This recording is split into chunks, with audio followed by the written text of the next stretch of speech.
Welcome to Semper Fi. I'm your host, Staff Sergeant Bonstein, or referred to as Staff Sergeant B. Going to get to our guest in a minute. Just going to go over some quick history facts. In the Marines in 1776, excuse me, the Congressional Marines were ordered to reinforce General George Washington in New York. And in the Navy in 1944, the USS West Virginia, BB-48, reaches Pearl Harbor and rejoins the Pacific Fleet, marking the end of the salvage of the 18 ships that were damaged at the December 7th. And in the Army in 1944, the U.S. Army attacks and clear the Fallujah Pass through the Appalachian Mountains to the north of Florence. And in the Air Force, nothing significant happened on this day. That's a good one, you know. Nothing happened with the Air Force. Without further ado, we're going to get my guest, Bob Pilkington, sorry about that. He was in the Navy. So welcome to the show, Bob. Welcome. Thank you for having me. Appreciate it. So we'll get right down to it. How many years did you serve? 6 total. Little under 4 active and a little over 2 inactive. Where are you from originally? Scottsdale, Arizona. Grew up in Hayden and Thomas Road in Scottsdale. Went to Scottsdale High School and graduated in 1977. And you went in the Marine Corps around the same time I did. You and I both went in '77. Yeah, I went in the Navy, but I actually enlisted in August of 1976. I went under the delayed entry program, and I was only 16 years old. They wouldn't let me go active duty until I turned 17. Right. Yeah, I didn't sign until I was at least 20 to begin with, so I was out there trying to hold down jobs. Right. And where'd you wind up going to boot camp? Went to boot camp, RTC, NTC, San Diego. NTC, yeah, yep. Naval Training Center. Naval Training Center. And boot camp was how long back then? 8 weeks. 8 weeks. 9 with the initial week. You did the first week where they gave you uniforms, got you ready to go, and then on the Friday of that week they put you in a company, and Monday you started your training. It was 8 weeks? 9 plus that. 8 plus the 1. Yeah, I know I went through in it's like 13. I went through in October, and we graduated in February. So we had some time. What was your primary MOS? I was a hull tech, second class, hull maintenance technician. I was a welder, a plumber, a pipe fitter, damage controlman, firefighter, just anything that had to do with that part of the ship. And since then, they've broke those rates all back out. Really? And you did all those jobs? Everything. Had to pass. I was a second class E5, and I had to pass the tests for all of them. And the hard thing is, I was on a destroyer, so we didn't have a woodworking shop. We didn't have a sheet metal shop. And I still had to comply with those requirements on the test. That's why they broke it all back out, because they knew it was a difficult rate. The book was about 3 inches thick for third class, about 3 inches thick for second class, and then first class and chief was about 2 inches thick. Jeez. How long was you schooling? I went to school. I reported November 1st, and I finally finished school around March 1st. Wow. Seems like an intense class. Yeah, we started at Treasure Island in San Francisco, spent 5 weeks there, and then we spent the rest of the time in San Diego, NTC. Was there a big dropout ratio in your class? A lot of people that couldn't make it through, or did you? No, it was pretty simple. Really? It was pretty basic stuff. They started you, the good thing about the Navy is when you go to a school, they start you as if you know nothing about the trade that you've chosen. Okay. So they start you at day 1. The first weeks or so is book learning, and you learn how to understand the concept, and then they put it to use. That's why that's why the Navy's well trained. I mean, when they get out of school, when they get out of the service, if they went to a trade school, they're pretty easily employable. So with the school they sent you to, could you have converted over to become a CB, or is that an additional school? I could have if I would have stayed in. I had 2 choices when I stayed in. I could have went to CB's, or I could have went to the USS New Jersey, which is the ship my dad served on in World War II. Oh, okay. They were bringing it. They were going to recommission it in 1981, and I just chose not to reenlist. I was overseas. I had been gone for, about 8 months, 9 months. Where did you go? Oh, everywhere. Japan, Okinawa, Guam, Korea, Hawaii, Hong Kong. Hong Kong was my favorite place. Oh, yeah. China Royal Fleet Club was my favorite place. Yes, sir. Any interesting Libo stories? My wife is in the studio, so none today, thanks. Try to get into some of those. There you go. We'll talk offline on those. But I was on a destroyer. I was on the USS Hull, DD-945, which was decommissioned and sunk in 1998. was decommissioned in 1983, right after I got off it, and then it was sunk in 1998 off the coast of San Diego. Okay. For a reef. Yeah, I remember they do a lot of that now. Yeah. Oh, okay. And well, you went through a lot of that stuff already. We went through a lot of stuff. Yeah.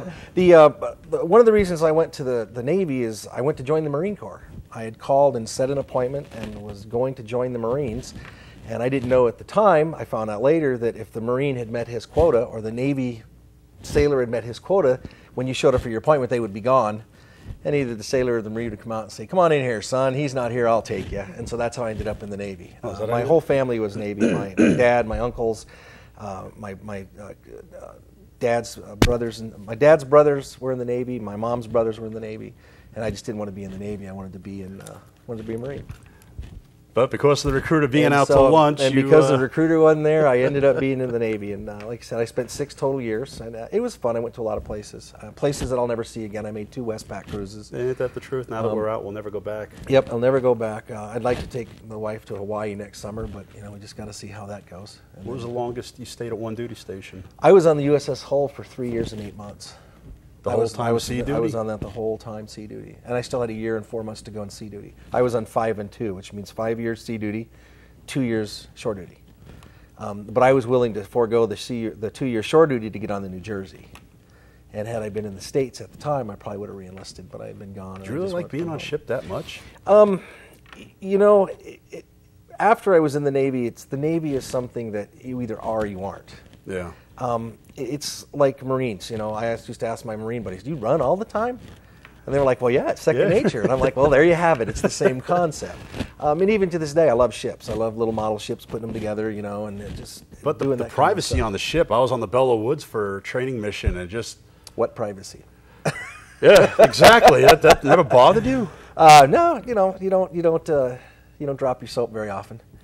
Or if you do, it's usually only once, especially if the Marines are on board. No, it's just everywhere we went, there was always somebody else there. You never can just walk away to... Right. And when I took my wife in 2006, we went to the San Diego to see the USS Midway. And she had never been on a ship, so I ended up being the tour guide because I was able to tell him everything about the ship, what the compartments meant, the little things on the walls, bulkheads.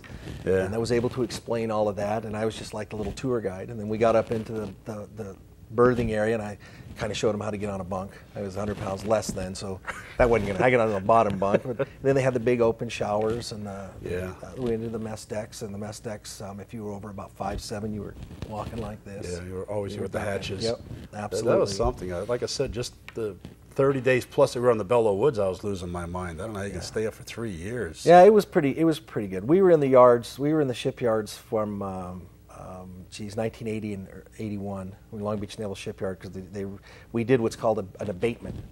We took all the asbestos off the ship because my ship was built in 1958 and it had asbestos on it. Mm-hmm. So they did a complete abatement, and thanks to that, I get a chest X-ray every year. I was just going to ask you about that. So now you go through that. Every year I get a chest X-ray, and I'm getting ready to, usually in February. So it's coming. They do blood and do chest X-ray because there's so many cancers associated with that asbestos that it's unbelievable. That's unreal, the way that stuff comes at you now. Yep. And it was fun.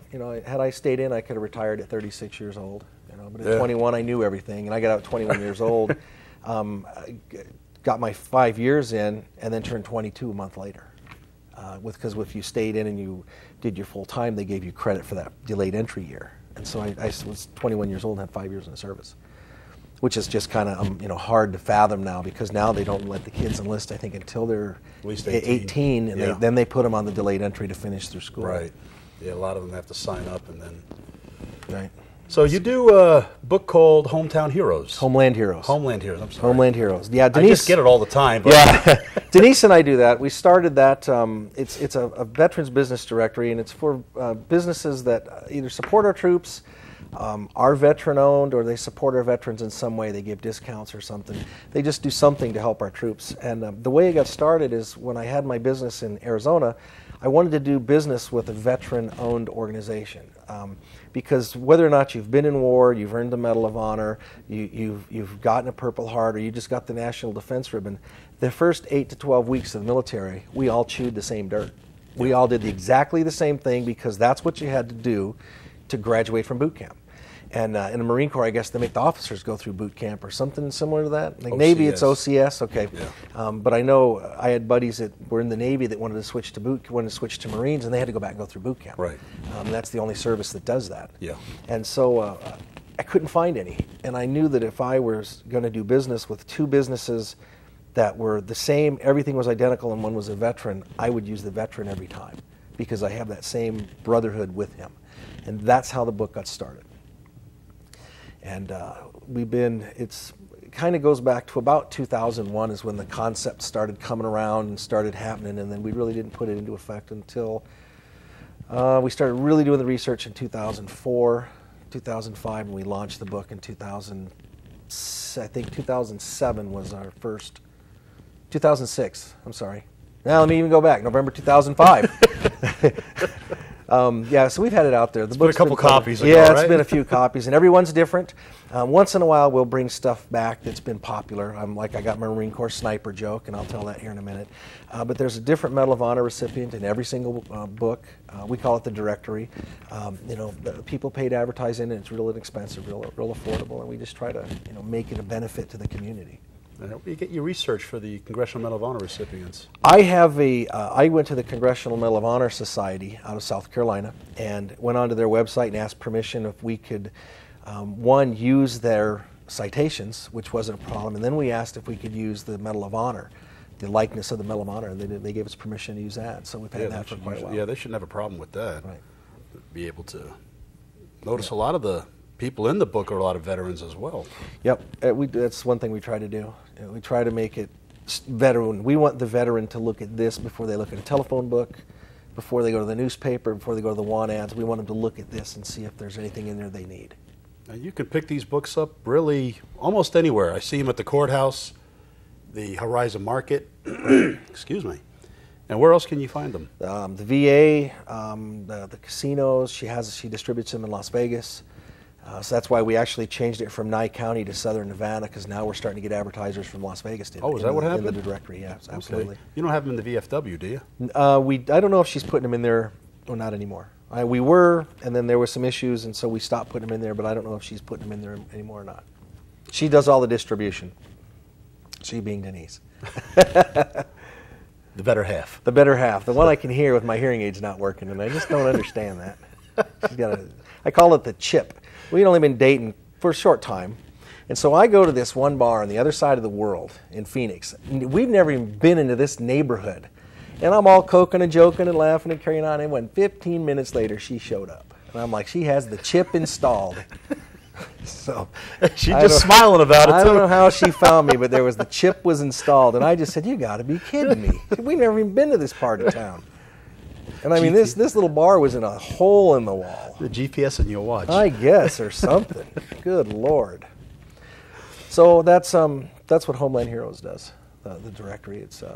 We try to make it friendly for the veterans. You got a lot of recipes and your little Johnny jokes I like. A little Johnny jokes I like. Well, that brings me to my Marine Corps sniper joke. Are we ready for? Are we on break? We're just about. I was going to say we'll do the break, and then when we come back, I want to hear your sniper joke. So. Okay.